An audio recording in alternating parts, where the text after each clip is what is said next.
If you want it sa Tagalog, wala pong problema. Kung gusto niyo po sa Nihongo, nakasulat na po siya dito. No? So, Psalm 16:11, makipagbasahan po kayo. You have made known to me the path of life. You will fill me with joy in your presence, with eternal pleasures at your right hand. May 3P po dyan. The path, the presence, the pleasure. So, kung titignan po natin sa Nihongo, ano? Nandiyan dyan yung Michi, Migao, Eya no Yorokobi. No? Parang nababasa ko talaga, no? Pero may ano yan, may hirangan na sa taas, hindi ko lang nilagay. No? Makikita po natin dyan. The path, the presence, the pleasure. When God gave His plan, or made His plan for our life, not just planning. Hindi gagawa lang ang Lord ng basta plano. He will give us His path, His presence, and His pleasure. Yan po ang pag-uusapan natin ngayon. Manalangin po muna tayo. Aming Diyos sa langit, maraming salamat Panginoon. Maraming salamat po aming Diyos. Tunay o God na Ikaw ang maglilid sa amin, Ikaw Panginoon ang mag-guide sa amin. Ikaw aming Diyos ang magpapaliwanag sa amin ng iyong word. This is your word, this is your message. Let us feel your presence, O God, nang malaman namin Panginoon ang tunay na kahulugan ng iyong mensahe. I-guide mo po kami, Ikaw ang mangunguna at susunod lang po kami. Hallelujah, Lord. In your mighty name, Lord Jesus, we pray. Amen. Hallelujah. So, that is the path, the presence, and the pleasure. So, umpisahan po natin sa path. God's path for you. Sinabi ko sa Psalm 16:11, you have made known to me the path of life. Kapag ang Lord nagbigay ng plano sa ating buhay, hindi lang basta plano, igagawa ka niya ng lugar na dadaanan mo.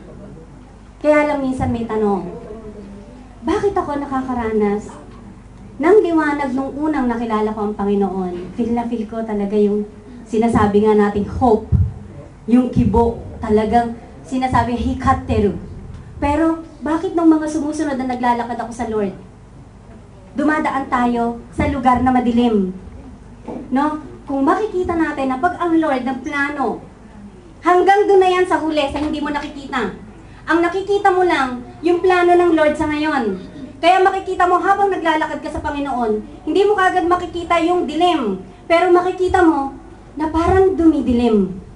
Nagkakaroon tayo ng iba't ibang problema, nagkakaroon tayo ng kung ano-anong tawag dito, mga bagay na hindi natin maintindihan. You will never understand. Natanong nyo na ba sa inyong sarili kung bakit ang dahon ay green? Bakit hindi pink? Bakit hindi lahat ng dahon pink? Bakit kailangan green? Bakit ang kulay ng elepante ay brown? Bakit ang elepante walang pakpak at baka tumapo sa inyong mga balikat?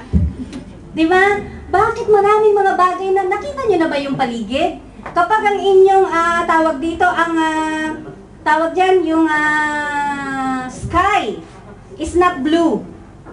Pag yun laging madilim, paano magiging maganda ang ating buhay? Lahat yan, nakasalalay yan sa plano ng Panginoon. Plinano niya na yan mula nung una pa lang. Kaya yung nakikita mo, akala mo minsan normal lang na nandyan, pero lahat po yan may meaning. Yung nangyayari sa'yo ngayon, kung iniisip mo, bakit nangyayari ito sa akin, may meaning. And God will give you a path to walk. Dahil pag merong nangyari sa ating buhay, dalawa lang ang ginagawa natin. Lalakad tayo sa mas mabilis, napapalpak tayo. O lalakad tayo sa mabagal, pero sigurado yung pupuntahan natin. And God made the path for a sure path na lalakaran natin. Yun yung sinasabi ng Lord na path of life. Pag sinabi ng Lord, sinabi dito ni David, si David ang nagsulat nito, na halos lahat na lang ng nangyayari sa buhay niya, pumalpak siya, alam nating lahat kung ano ang pinagdaanan ni David sa kanyang buhay, pero nakita natin na ibinigay niya pa rin sa Lord yung kanyang buhay at sinabi niya, you have made known to me the path of life. Ikaw ang gumagawa ng buhay na pwede kong daanan o ang buhay na dadaanan ko. At kapag dumaan tayo sa isang lugar na sasabihin nga natin madilim, ang sabi ng Word of God is, your word is a lamp to my feet and a light for my path. Ang word ng Panginoon ang magiging ilaw doon sa ating dadaanan. Kapag sinabi po nung araw na you are the light for my path, ang light po nito nung araw hindi lang sa taas. Walang poste nung araw sa kanilang dadaanan. Ang magiging ilaw lang nila sa gabi, siguro masasabi natin na buwan or mga stars. Ang sinabi po ni David dito na you are the light, your word is the light of my path, is the light na gasera. Na nandoon sa may paanan nila, dala-dala nila yon kapag sila ay naglalakad. Hawak nilang ganyan or hawak nilang ganon.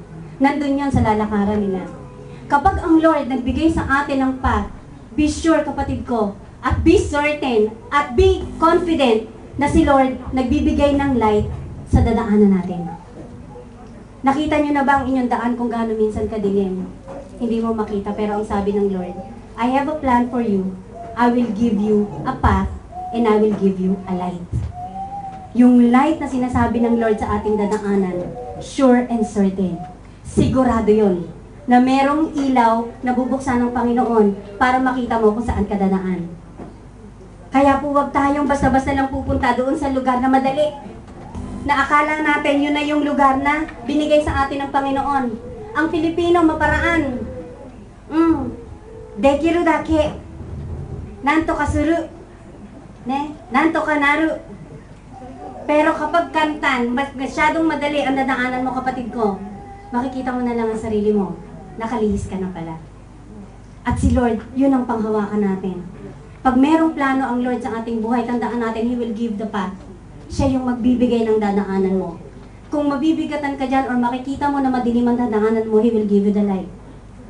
And this is the light of the world. Ito yung sinasabi ng Lord na light. Dito natin makikita na lahat pala ng sinasabi ng Panginoon na I will never leave you nor forsake you. Hindi kita pababayaan. Zuto isyunil, sabi ng Lord. Dito lang natin makikita na tunay ang sinasabi ng Panginoon sa atin. At kapag